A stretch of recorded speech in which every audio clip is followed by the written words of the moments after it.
Tonight, we're live from Beijing. We're just beyond those walls. Moments from now, President Trump will meet face-to-face with China's leader in a critical meeting for both countries and the world. President Trump landing in Beijing to an elaborate welcome ceremony. Air Force One met by cheering crowds. But that's just the beginning. The final preparations at the Great Hall of the People, just minutes from here, where President Trump and President Xi will square off. But he's a very tough negotiator. Our new reporting on the issues the president will raise, the American CEOs who came with him, and the 11th hour addition to the trip, how the White House got this key AI leader to meet the president's plane in Alaska and get on board. Can the president open China up to more big business from America? And what does China want from these talks? Is China looking for a fight? Plus, the new fallout from these comments from President Trump. I don't think about American financial situation. The reaction today. Whose side is the president on? I don't get it. Also tonight, the stunning reversal. South Carolina's Supreme Court overturning Alex Murdaugh's convictions for the murder of his wife and son. Why the justices say a court clerk placed her fingers on the scales of justice, and what happens next.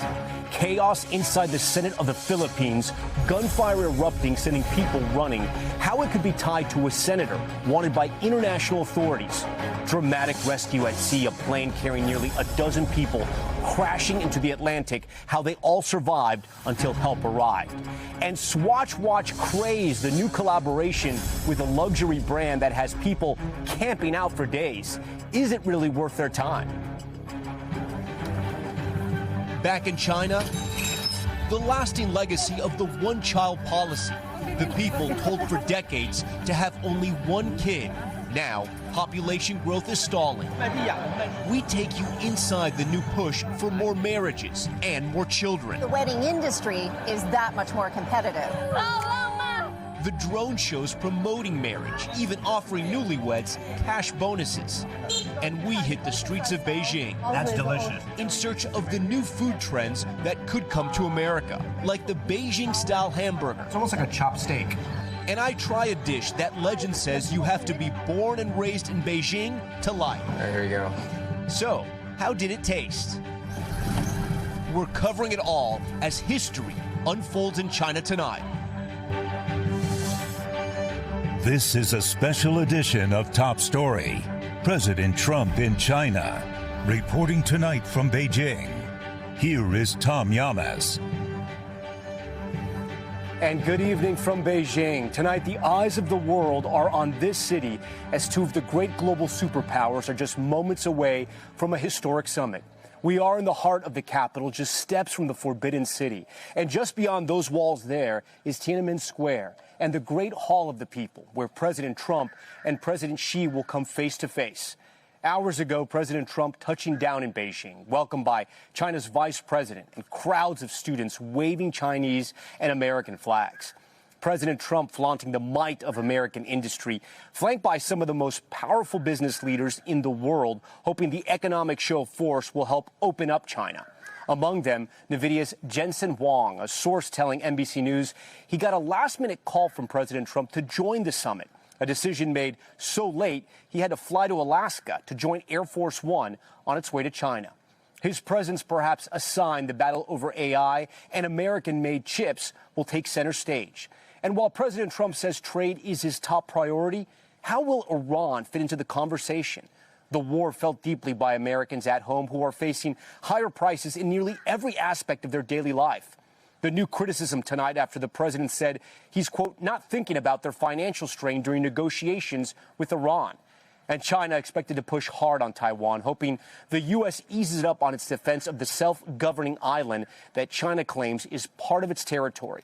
You'll hear from a retired senior colonel in the Chinese military about why the disputed territory is at the top of their agenda. We have full team coverage once again tonight, breaking down everything you need to know about how these next 24 hours will go and what you need to be watching for. We begin right here in Beijing, just steps away from that historic face-to-face meeting about to unfold. Tonight, President Trump arriving in China to a lavish welcome. Hundreds of kids waving Chinese and American flags as the president prepares to begin his high-stakes summit. Among the president's entourage, top American CEOs. You can see Elon Musk, and that's Jensen Huang, CEO of American AI chipmaker NVIDIA. President Trump posting he'll be asking President Xi to open up China to American businesses. We're going to have a great meeting in China. He's a wonderful guy. Tonight, we spoke with retired Chinese senior colonel So Boa. What do you think the Chinese government thinks of President Donald Trump? I think we definitely would just lay out the red carpet to welcome him. He's coming when China is much stronger, and when China is more confident. President Trump trying to level the playing field for U.S. companies here. He's hit China with some of his biggest tariffs, and the U.S. trade deficit with China dropped 30% last year to around $200 billion. And there's a new battle over AI. A source tells NBC News NVIDIA's CEO was included in the delegation after a last-minute call from President Trump. The Trump administration accuses China of an industrial-scale effort to steal U.S. technology on AI. And there's a fierce debate over whether more American companies should sell AI computer chips to China. Those chips allow us to be ahead in AI, and quite frankly, the Chinese want access to them. And the new reaction tonight over the president's response when asked if America's financial situation motivated him to make a deal with Iran. I don't think about American financial situation. I don't think about anybody. I think about one thing. We cannot let Iran have a nuclear weapon. The American people understand it. When it's over, you're going to have a massive drop in the price of oil. Democrats slamming the president. He said, I don't think about Americans' financial situation. Can you believe it? Republicans firing back. The president thinks about Americans' financial situation, and we talk about it constantly. Then there's Taiwan, the democratic, self-governing island that China's communist government claims as a part of its territory. How will President Trump respond when China's expected to push the U.S. to soften its stance on defending Taiwan? For more on the historic day ahead here in Beijing, I want to bring in senior White House correspondent Gabe Gutierrez. Gabe, we thank you for being here. For our viewers back home, it's obviously nighttime, but here the day is just getting started. What can we expect from President Trump? A lot going on over the next couple of hours, Tom. You and I will be watching it now. You know, President Trump, as you said, came here overnight to all that fanfare, and we expect more of that pomp and pageantry really throughout the morning here. He's set to go to the Great Hall of the People to meet with President Xi. He'll get the official ceremony welcoming him here to Beijing. We expect a bilateral meeting between President Trump and President Xi. He'll also tour the Temple of Heaven, an historic site here in Beijing, before that huge state banquet later on tonight. And the president has gone back and forth about how much Iran will be part of these negotiations and these talks. Do we get a sense now that they're about to meet, just steps from where we are? How much will Iran be part of this agenda? Look, publicly, President Trump probably won't focus on Iran. The question is privately, how much will he do it? You're right. There has been mixed messaging here. He said he's going to have a very long talk with President Xi about Iran, and then a few minutes later in that same conversation with reporters saying that Iran it probably won't come up in any great deal. But the defense secretary acknowledged to lawmakers that the Trump administration does think that China has a lot of leverage with Iran, and certainly it is something that is looming over this entire meeting. The question will be, behind closed doors, how much does he push President Xi to get involved when it comes to the Strait of Hormuz or even the broader conflict to try and reach some sort of deal? When it comes to the give and take of the business world, it's going to be a big part of these talks. And we saw that the NVIDIA CEO is here as well. There are people in America who say, listen, we should not give American-made AI chips to China. And of course, there's people who say Chinese EVs should not be allowed in America. So what do you think is going to happen here? Look, there's a fierce debate here, right? You mentioned that point that, yes, the idea that AI chips should not be exported to China. But then there's also the argument from people who think, well, if you don't trade with China, if you don't export those chips to China, then China's going to become self-reliant and cut the U.S. out of the market completely. So the NVIDIA CEO is a very interesting situation. This last-minute call that he got from President Trump to be on this trip, the president even posted about it. He was frustrated with some of the media coverage on some of the business networks, talking about how the NVIDIA CEO was supposedly not invited here. The president doesn't like negative media coverage, and he wants to focus here to be on any potential economic announcements that may come out of this. We don't know the specifics of that yet, but senior administration officials over the last several days have been talking up the possibility of some sort of announcement on a board of trade, a board of investment. Any possible win that they can get when it comes to the economic front will be considered a win by the Trump administration. If they can come out of here with that and project an image of stability, they will consider that a major victory. A critical couple of days here in Beijing. Gabe, we thank you so much for that. We heard President Trump mention the issue of Taiwan, which will be a major focus for China here at this summit. China's military, the People's Liberation Army, has been ramping up pressure by sending warplanes and naval vessels around the democratic self-governing island, which China claims as part of its territory. You saw earlier I spoke with retired Senior Colonel So Boa about what China stands to gain from these talks and about what intel they've gathered from watching the U.S. wage war against Iran. Here's more of our conversation. What do you think the most important aspect of these negotiations is for China? Well, you see, it depends on who you are. Yeah, from the American side, I think it is more about the deals, different deals. Maybe even, the war in Iran could be a deal. But from Chinese side, I believe, Taiwan issue would be the top agenda. I don't believe... Which issue? Taiwan issue. Taiwan? Okay. Because in part that is because it was not mentioned in Korea when the two leaders met. So this time being China, so I'm sure they are going to talk about it. Is China looking for a fight? No, the question actually should be thrown back to the United States. Are you looking for a fight in Taiwan Strait or not? Because there are two dangerous areas for us in which China and the U.S. could come into fight. One is South China Sea, and the other is Taiwan Strait. In South China Sea, it might be triggered by a kind of unintended collision of aircraft or ships. Yes, we had that before, right? But now the situation is different because the public opinions have changed. So, but if China is not looking for a fight, why the military buildup? Good question, because the Chinese military, like the U.S. military, has more than one mission. Because for all military, it's just for territorial defense. This is the same thing, right? But for major power, actually, they could have two more things. One is to protect your overseas interest. And the other one is to shoulder your international responsibilities. So we are not only thinking about Taiwan. What do you think China's military has learned from the U.S. war with Iran? Well, I think we have learned a number of things. First of all, your allies are not really helpful. So having... Our allies aren't helpful? Your allies are not helpful. None of them would come to help you, right? So that means you have wasted your money over the past years and decades. And so that is a good lesson for China. Because Chinese policy is not to have an alliance, right? And besides...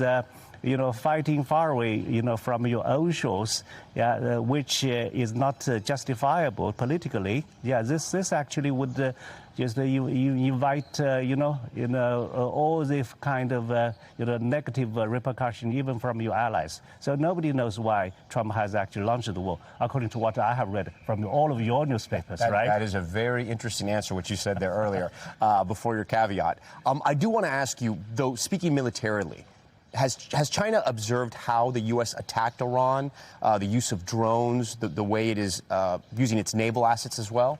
Well, of course, we are watching because, you see, in terms of drones, China actually is one of the most developed countries in producing all kinds of drones. The only thing is because we do not have a war, so we don't know how reliable they are. But there is a good example in the aeroflight between India and Pakistan. In which Pakistan used Chinese. Aircraft to shoot down the best aircraft from France. So that shows Chinese weapons could work quite well. You mentioned this, so I would like to ask you about it. China has not been involved in a war for nearly 50 years. Yes. The battlefield is now very foreign to China. Is that dangerous? Well, this is kind of dilemma. For example, you are having a sword. You don't know how sharp it is, right? But you just cannot chop down somebody's head to see whether it is sharp or not, because not chopping down somebody's head serves your better interest. And so this kind of rise, China's peaceful rise in nearly half a century, is the best dividend for China, because China is certainly much stronger. China is next only to the United States. What is your assessment of the U.S. military?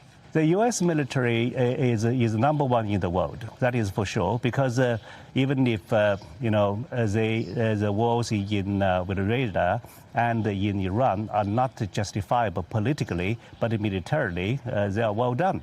So everybody would have to agree, to that. And the target of the PLA, the Chinese military, is to become a world-class military by 2049. That will be 100th anniversary of the founding of the People's Republic of China. But then the question is, who is already world-class military, right? If you want to become world-class, then I believe the only military that is world-class right now is the U.S. military. Do you think China sees the U.S. as an ally, a partner, or as an enemy? Certainly the United States is not an ally, is not an enemy. We, according to you, are competitors. But there is something good. What is good? In 21st century, we do not have this kind of ideological rivalry. So that means even if we're competing within the same international system. So that actually would make our bilateral relationship much easier. Colonel, I thank you for your time. Thank you. We want to continue our conversation now about Taiwan. NBC's Janice Mackey-Frayer, who is based here in Beijing for NBC News, joins us again tonight. I guess, Janice, the question I have is how much daylight is there between the U.S. and China right now? It's a major flashpoint between the U.S. and China, and they will be discussing U.S. arms sales to Taiwan, which is something U.S. presidents have never done with Chinese leaders. And I think that's why there's so much discussion right now around what President Trump may or may not agree to. He's being seen as more ambiguous when it comes to Taiwan, whereas Beijing has been consistently clear that Taiwan is the core of core interests. And what Beijing would like to see from the U.S. is a change in language for the U.S. to oppose Taiwan independence instead of just not supporting Taiwan independence. So these are small words, but they make a major difference here. It's unlikely that we're going to see that sort of fundamental change come out of just 2 days of talks, but it is part of the discussion between these leaders in a way we haven't seen before. Yeah. We're going to take somewhat of a turn here, but one of the reasons why we come to Beijing, we come to report in China, is to learn and to show our viewers back at home what's going on. When people back at home, including myself, think of China, we think of the 1.4 billion people. So many people here in China, but China's having a population problem, and it's because of a policy they enacted a long time ago. Explain to us what's happening right now and what you learned in your reporting. Well, China's one-child policy was meant to control population, but it's had a lasting impact on the country. Both marriage and birth rates are now hitting record lows. So the government is being forced to get creative to try and entice more couples to get married and have families. Once the world's most populous country, China is no longer growing, hitting its lowest birth rate on record, mainly because fewer young people are getting married. It's not that I don't want to get married, says Ding Ying. It's just life pressure. The reasons for the declines are partly economic, with youth unemployment and housing costs on the rise. For the wedding ceremony, we have spent a lot of money. The marriage rate now the worst since the pandemic, when China was locked down. But values around marriage and family have also changed, especially among China's urban women, like Angela He, who's choosing to own a gym and raise a dog instead. We got more freedom than before, so people can decide what is their life going to be. It's not like a traditional China anymore. It was only a decade ago that the Communist Party ended the one-child policy that imposed family planning rules to control population. Couples who defied them were punished as unpatriotic, with fines, shaming, even jail.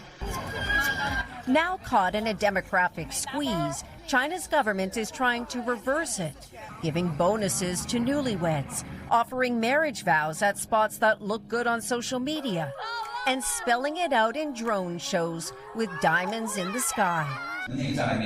To rewire thinking, this university even has a bachelor's degree program in marriage, covering the whole cycle from matchmaking to counseling.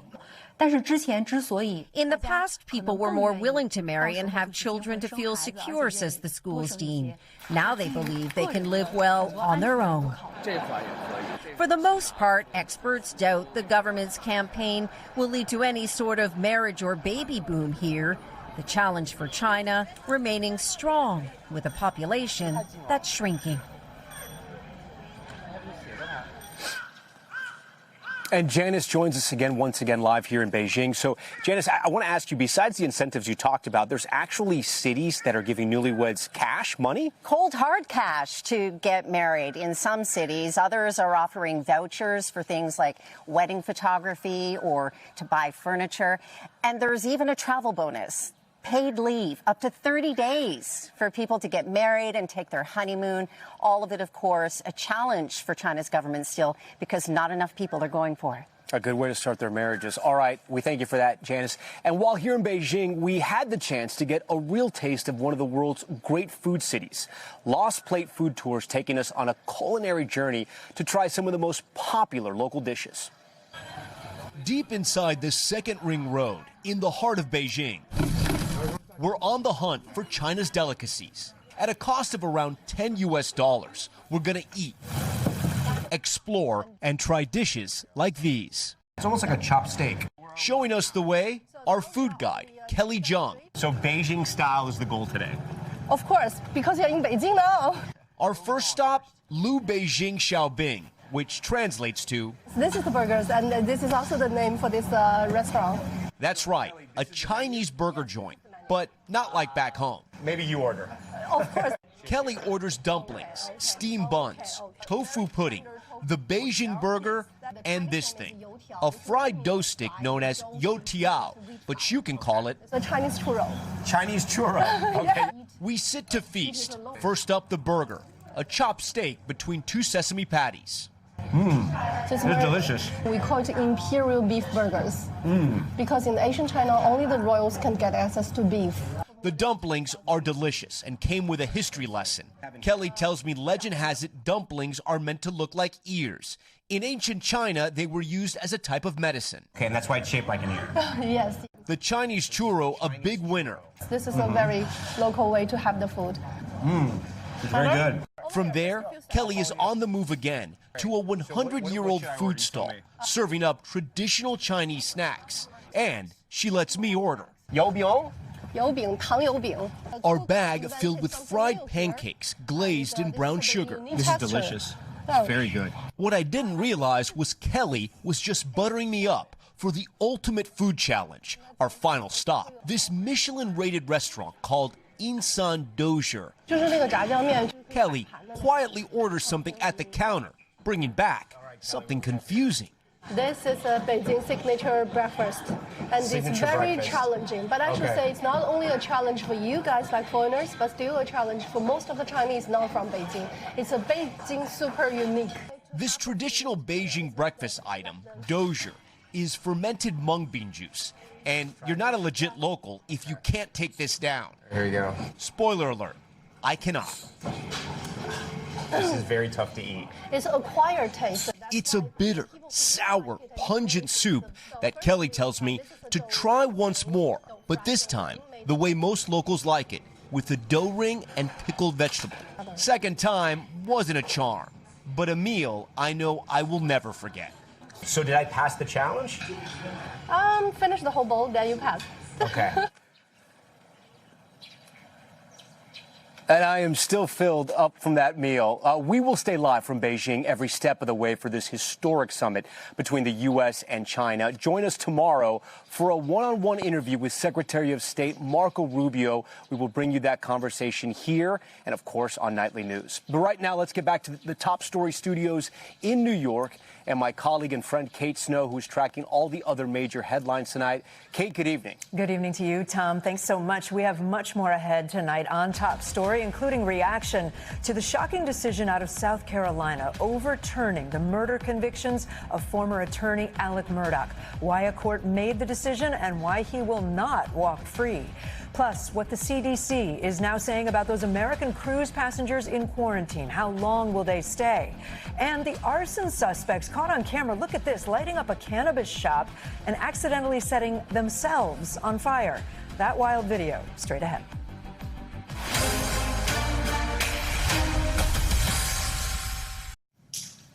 We're back tonight with the shocking twist in the double murder case of former lawyer Alex Murdaugh. The South Carolina Supreme Court overturning Murdaugh's convictions for the killings of his wife and son. NBC's Laura Jarrett has more. It was the case that captivated the nation, but tonight, Alex Murdaugh getting a new trial. South Carolina's top court tossing out his convictions for the murder of his wife and son, finding shocking jury tampering by then-court clerk Becky Hill. Hill, long accused by the defense of trying to cash in with a tell-all book about her role overseeing the jury, denied accusations she tried to influence jurors. I did not pressure the jury. But the court today, in a unanimous decision, called her behavior disgraceful, saying she wrongly placed her fingers on the scales of justice by telling jurors deliberations shouldn't take long, advising them not to be fooled by evidence from Murdaugh's defense attorneys, and suggesting they watch Murdaugh's body language when he took the stand in his own defense in 2023. Some jurors tonight in disbelief at the court's decision, undoing their verdict. And I was like, what? Why? The evidence was overwhelming. He was guilty. Murdaugh's attorneys praising the ruling, saying in a statement, Alex has said from day one that he did not kill his wife and son. We look forward to a new trial. But Murdaugh will not walk free. The disgraced lawyer admitting to stealing from clients and pled guilty to a litany of state and federal financial crimes. Yet he always maintained his innocence for the shooting deaths of his wife and son. I'm innocent. I would never hurt my wife, Maggie, and I would never hurt my son, Pawpaw. The family's drama and those grisly killings, the subject of multiple series and documentaries. The law did not pertain to them. Tonight, the state vowing to retry Murdaugh for those murders. When a state believes that it has credible evidence that someone committed a murder, and the state wants to pursue those charges, the state has a right to. Kate, as for what happens next here, the Attorney General's office making it clear they can ask the High Court to reconsider their ruling, or they could try to appeal this all the way to the U.S. Supreme Court. But if that doesn't work and they actually move forward with a retrial, it could look very different next time around, now that the court has narrowed the amount of financial misdeeds that Murdaugh is accused of being included in a new murder trial. Kate, back to you. Laura Jarrett for us. Laura, thank you. Let me bring in a couple more experts now to discuss. NBC News legal analyst Misty Maris is here, and Valerie Borline. She's a reporter for the Wall Street Journal who has extensively covered Alex Murdaugh's case and the prominence of the Murdaugh legal legacy in South Carolina. She's also author of the book, The Devil at His Elbow, Alex Murdaugh and the Fall of a Southern Dynasty. Thanks to both of you for being with us. Valerie, I'll start with you because you've dedicated a large part of your career now to this case. With all the insight you have, are you surprised that those convictions were overturned? Well, I would say I've been covering this case for 5 years, Kate, and it is surprising to be where we are. I think that the jury, their verdict was so clear. They reached it in a very short amount of time, just a matter of hours after the 6 weeks of testimony. So if you'd asked me in March of 2023, when the verdict was reached, whether we'd be here, wouldn't have said so. But we have come to understand, and the Supreme Court was very adamant, this was a unanimous ruling on their part, that the remarks from the clerk of court, Becky Hill, to members of the juror, they found them credible. Not only that, they found them an error that they couldn't correct for, right? They weren't harmless. They weren't offhanded remarks. So I am surprised to be here. I would have not expected that we would be facing a do-over of the most streamed, one of the biggest trials in our history. Yeah, indeed. Such high interest in this trial. Misty, the state does say they plan to retry Alex Murdaugh, and you heard Laura Jarrett explain that there are now some constraints on what prosecutors can do in this new trial. Right. So they overturned the verdict based on the misconduct of Becky Hill. But what the court also did was say that too much evidence relating to financial crimes came in the first time around. This is really relevant because the prosecution's case was centered around Murdaugh's motive, which was financial crimes that led him to commit murder. So if prosecutors have to limit that, and we don't know what that limitation will be, that could really mean a big pivot when it comes to their trial strategy. Right, because it was a lot of what they were using to try to create a motive, right? He murdered these people because he was in financial trouble. Yes, he was in financial trouble. He was on the brink of being found out. And so to get sympathy, he murdered his wife and child. It was a huge part of the motive in the case. Valerie, the court clerk, back to her, Becky Hill, was outspoken throughout the trial, even writing in her book that she met you while you were covering the case. What kind of influence, from your perspective, did she have on that jury? And what else have you learned about that alleged jury tampering? Well, I would just remind everyone, Walterboro, South Carolina, where this trial was held, is a small town. It's 5,500 people. I'm from the South. I mean, Becky Hill, the clerk of court, was Miss Walterboro when she was young. She knew a lot of the jurors before they took their seats in the jury box. And in that courtroom, there were only 100 or so of us on the daily basis, and we all knew Becky Hill very well. We relied on her a lot. I think you'll remember that Alan Wilson, the attorney general we just heard from, as well as Dick Harpootlian, the lead defense lawyer, thanked her for, her role in running a good proceeding. So, it is surprising to understand now, after we've had the benefit of this lengthy period of time with juror testimony, that there were some things that the courts really felt were out of hand and out of bounds. Because, yes, you're right, she was someone we all knew and interacted with on a daily basis. Yeah. Misty, Alex Murdaugh is already in prison on these other financial charges that he pled out to. Will he remain behind bars as he serves that sentence? Is there any chance that what happened today disrupts that part of things? Nope. So that part of things, he pled guilty to those crimes. He's sentenced to 27 and 40 years between the state and federal financial crimes. So that remains intact. The big question becomes, do prosecutors go for a second time around? Attorney General vowing today during a press conference to move forward with a speedy trial relating to the murders. And Valerie, your reporting also dives really deep into the Murdaugh dynasty, right? His influence in the South, in that small town. That picture you were painting is so vivid. And his stunning fall from prominence. Do you think that he'll be able to get a second trial that is a fair trial with a jury who doesn't know anything about him? Well, it's funny that you mentioned that, Kate, in the sense that this is a family. The Murdaugh family had run both levers of the courts, civil and criminal, for the better part of a century in that part of the world. And jury tampering in a small town was a lot of the way that things got done 40 years ago, 50 years ago. So there's a certain irony in the jury tampering allegations. But I think one of the things that stood out to me today was the question was, for years, Alex Murdaugh was credibly accused and pleaded guilty to all manner of theft and wrongdoing. So it used to be the case the rules don't apply to Alex Murdaugh. He can do what he wants. And then the question was, well, do the rules don't apply to Alex Murdaugh in terms of a fair trial? And I think what the takeaway for me today was the Supreme Court says, even for Alex Murdaugh, who was a scourge on the legal profession, this is so important, the sanctity of a fair trial, that we're going to award him one. And I do think we will have another do-over of this wild case. Yeah, well, maybe another book coming. Valerie Borline, Misty Maris. Is that a bad joke? We'll see. Thank you so much to both of you. Appreciate it. The stunning rescue at sea. American rescue teams saving nearly a dozen people after a plane went down off the coast of Florida.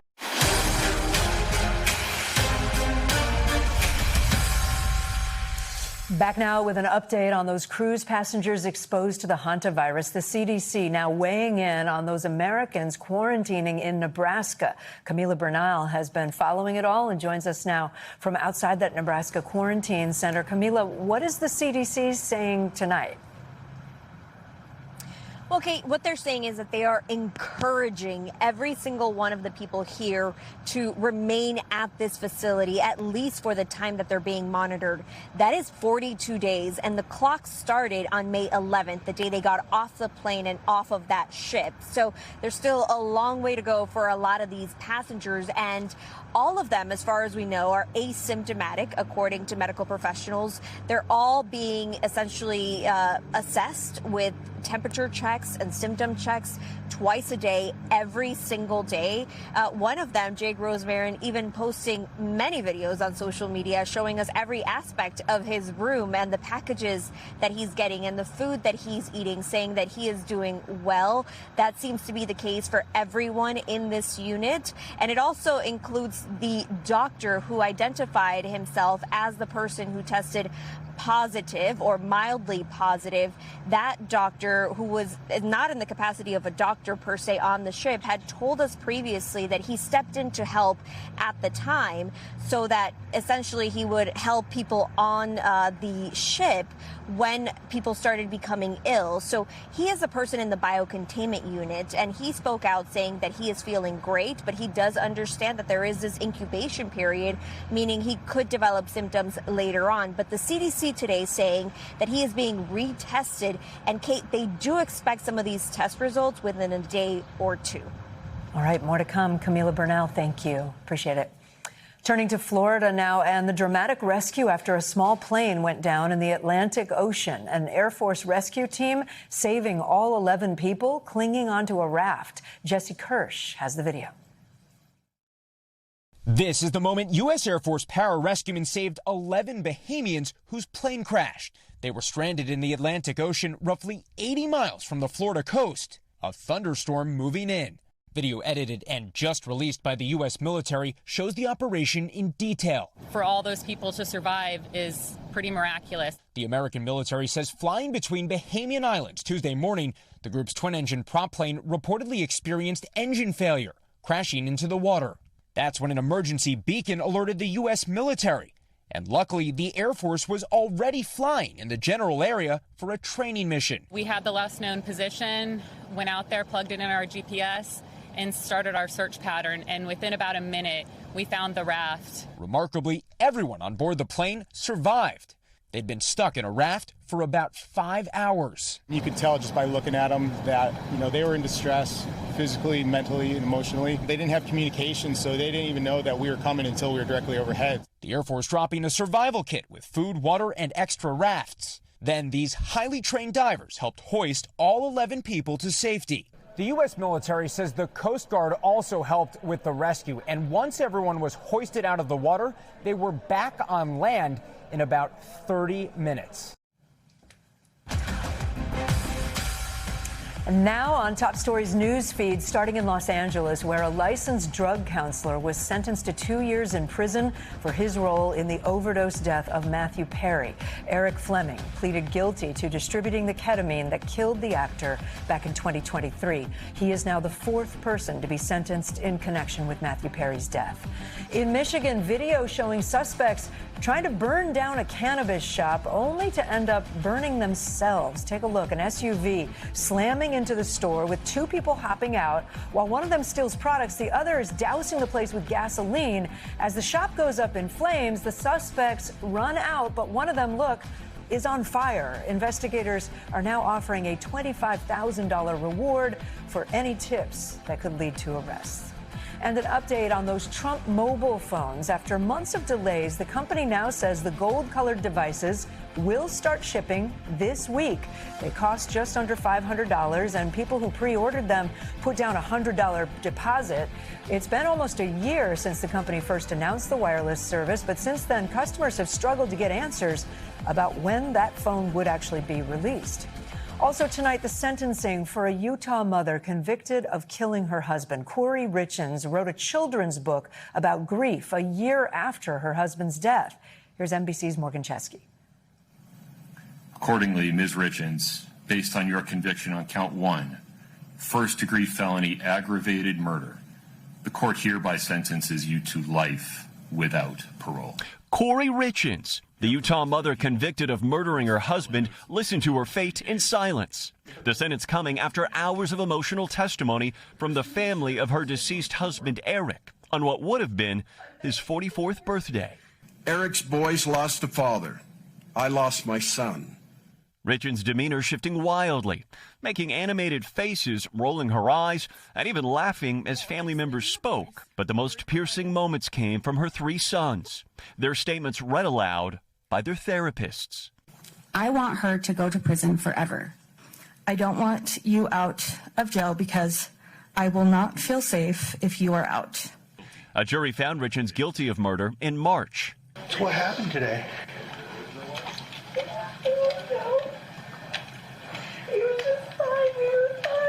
Prosecutors sharing body cam of the night Eric died, accusing Richens of poisoning his cocktail with fentanyl. His body was just so cold.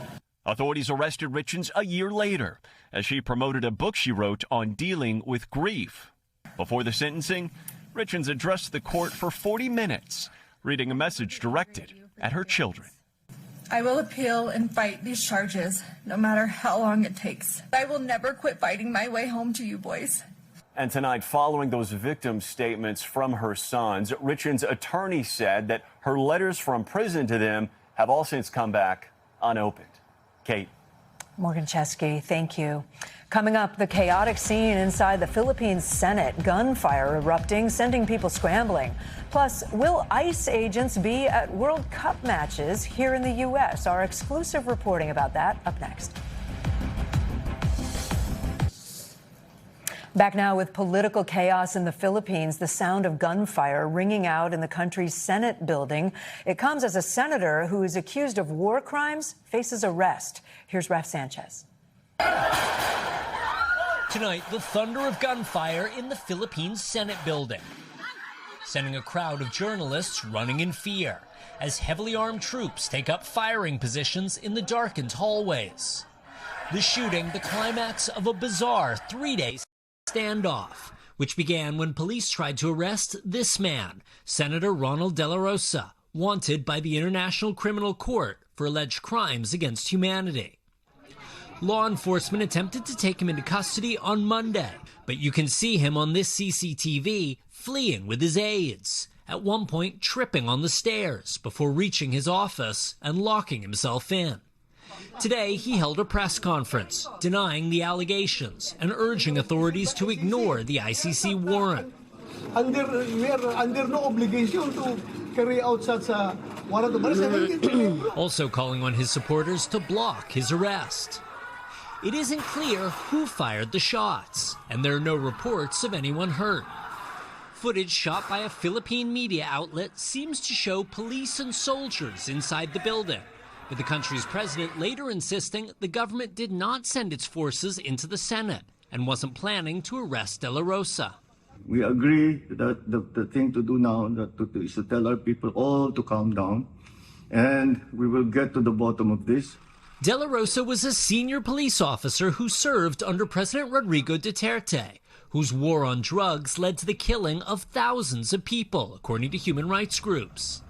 Duterte was arrested last year and is now awaiting trial at the ICC in The Hague on charges of murder, torture, and rape, allegations he denies. De La Rosa could join him there, depending on how this standoff plays out. And the government in the Philippines tonight saying that wanted senator is safe and with security personnel, but is not under arrest. He has filed an appeal with the country's Supreme Court to block any potential extradition. Kate. Ref Sanchez for us. Ref, thanks so much. Staying overseas with Top Stories Global Watch, torrential rains in Turkey leading to rescues and destructive flooding. This is in northern Turkey here along the country's Black Sea coast. You can see the streets totally flooded, cars swept away, homes and businesses damaged by the water. Turkish state media reports at least 12 people have been hospitalized with minor injuries. And some popular products by a Japanese snack maker are getting a packaging refresh, but not necessarily the way you would think. 14 products by Japanese company Calbee will temporarily have that black and white packaging you see there. The company's saying it's turning to monotone because of an ink shortage caused by the war with Iran. The new packaging starts hitting shelves May 25th. Next tonight to our exclusive reporting. With the World Cup less than a month away, we're now learning that federal officers who arrest immigrants could be at those matches across the U.S. Officials tell NBC News ICE is offering to help beef up security, similar to their roles at the Super Bowl and Kentucky Derby. Let's bring in senior Homeland Security correspondent Julia Ainsley, who broke this story.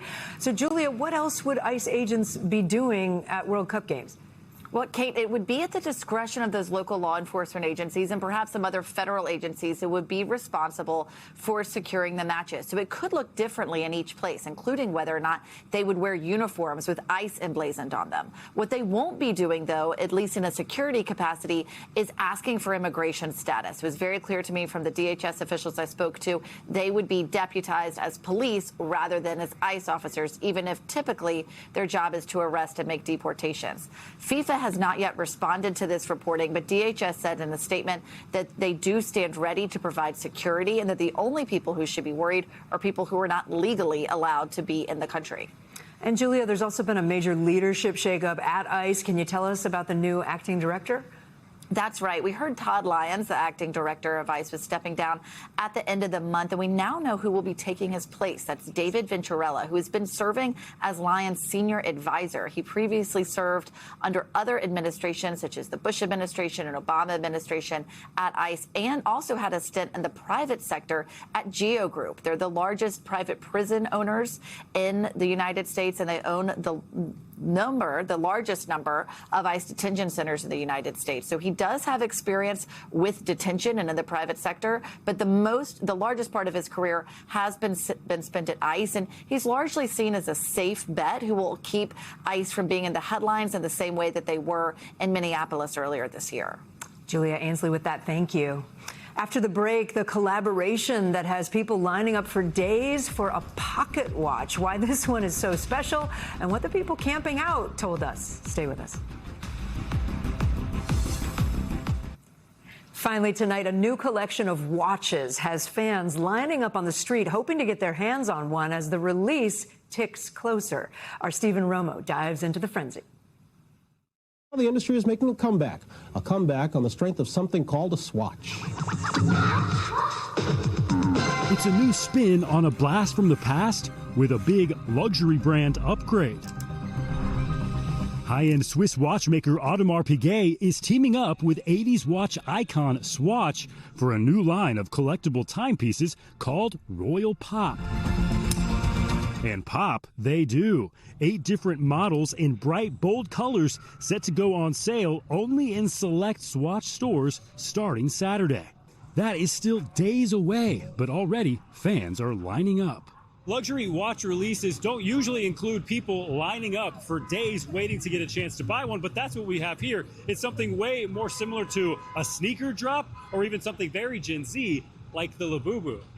I've been here since May 11th. That's several days straight to be here, so you seem like you better get that watch, right? Man, I better get that watch. Excitement and opinions are pouring in online. Love it or hate it, it has definitely caused a stir. Everyone was waiting 5 days outside of the store for this. I'm a Swatch lover, and I am going to go stand outside the store right now, actually. Swatch has done high-profile collaborations before, including with watch brands Omega and Blancpain. These pocket watches come with a roughly $400 price tag, which may seem steep for essentially a plastic timepiece, but a typical Audemars Piguet can cost tens of thousands of dollars at least. It is like the ultimate expression of high-low. Audemars Piguet is a very high-up, really well-thought-of, luxury, fancy, very expensive brand, whereas Swatch is much more entry-level, kind of fun, almost tacky, but in a fun way. Fun these fans are willing to wait for around the clock. Stephen Romo, NBC News, New York. Stephen, thank you. And thank you so much for watching Top Story. I'm Kate Snow in New York, in for Tom Llamas. Stay right there. More news now on the way. We thank you for watching. And remember, stay updated on breaking news and top stories on the NBC News app or watch live on our YouTube channel.